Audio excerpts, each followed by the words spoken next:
বাংলাদেশের আন্তর্জাতিক অপরাধ ট্রাইব্যুনালে শেখ হাসিনার বিরুদ্ধে মৃত্যুদণ্ডের রায় দেওয়ার প্রায় 1 ঘন্টা পরে ভারত এক সংক্ষিপ্ত বিবৃতিতে জানিয়েছে যে তারা এই রায়ের খবর পেয়েছে। বিবৃতিতে আরো বলা হয়েছে, ঘনিষ্ঠ প্রতিবেশী হিসেবে ভারত বাংলাদেশের জনগণের স্বার্থের প্রতি প্রতিশ্রুতিবদ্ধ থাকবে। তবে ভারতের শীর্ষস্থানীয় কর্মকর্তারা আভাস দিয়েছেন, এই রায়ের ফলে শেখ হাসিনাকে নিয়ে দিল্লির অবস্থান আদৌ বদলাবে না এবং তাকে বাংলাদেশের হাতে তুলে দেওয়ারও কোনো প্রশ্নই ওঠে না।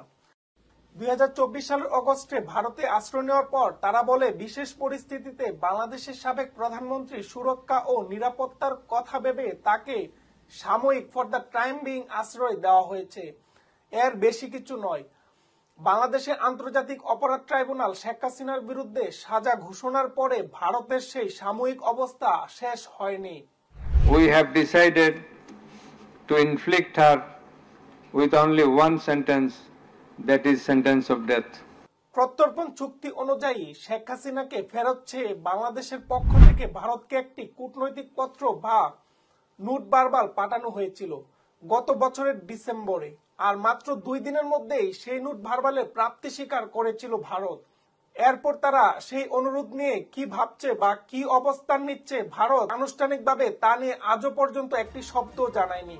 তবে ভারতের কর্মকর্তারা তখন অনানুষ্ঠানিকভাবে সবসময় বলতেন, শেখ হাসিনাকে বিচারের জন্য বাংলাদেশের হাতে তুলে দেওয়া হলে তিনি যে রাজনৈতিক প্রতিহিংসার শিকার হবেন না বা তিনি ন্যায় বিচার পাবেন তার কোনো নিশ্চয়তা নেই।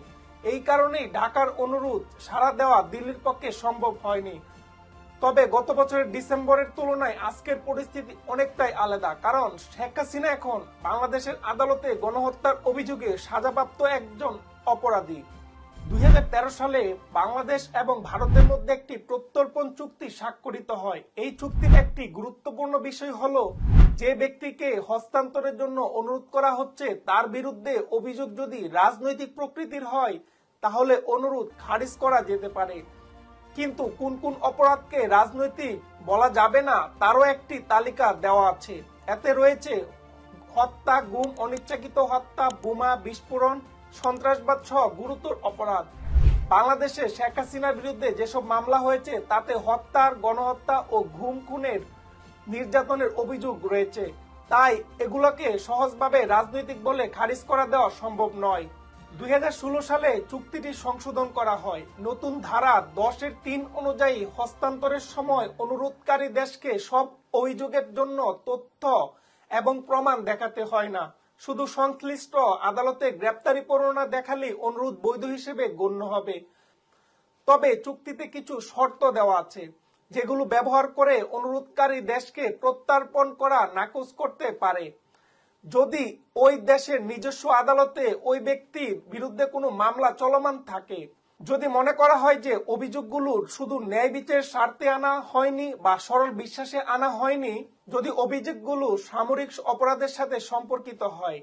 শেখ হাসিনার ক্ষেত্রে ভারত তার বিরুদ্ধে কোনো মামলা নেই, তাই প্রথম শর্ত প্রযোজ্য নয়। তবে ভারত চাইলে দ্বিতীয় শর্ত ব্যবহার করে বলতে পারে যে অভিযোগগুলো সরল বিশ্বাসে বা ন্যায় বিচারের স্বার্থে আনা হয়নি। এই ধারা ব্যবহার করে ভারত সহজেই হস্তান্তরের অনুরোধ নাকচ করতে পারে। এদিকে শেখ হাসিনার ছেলে সজীব ওয়াজেদ জয় এক বক্তব্য বলেন, শেখ হাসিনা নিরাপত্তার বিষয়টি ভারত নিশ্চিত করবে। ভারতের দিক থেকে সাবেক প্রধানমন্ত্রীকে বাংলাদেশে হস্তান্তর করার সম্ভাবনা প্রায় নেই বললেই চলে।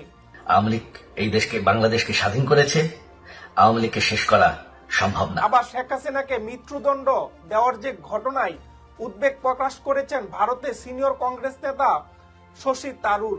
তিনি বলেন, এই রায় খুবই উদ্বেগজনক এবং হতাশাজনক। সব মিলিয়ে এখনো ভারতকে শেখ হাসিনাকে ফেরত দেওয়ার ব্যাপারে ইতিবাচক বলে মনে হচ্ছে না।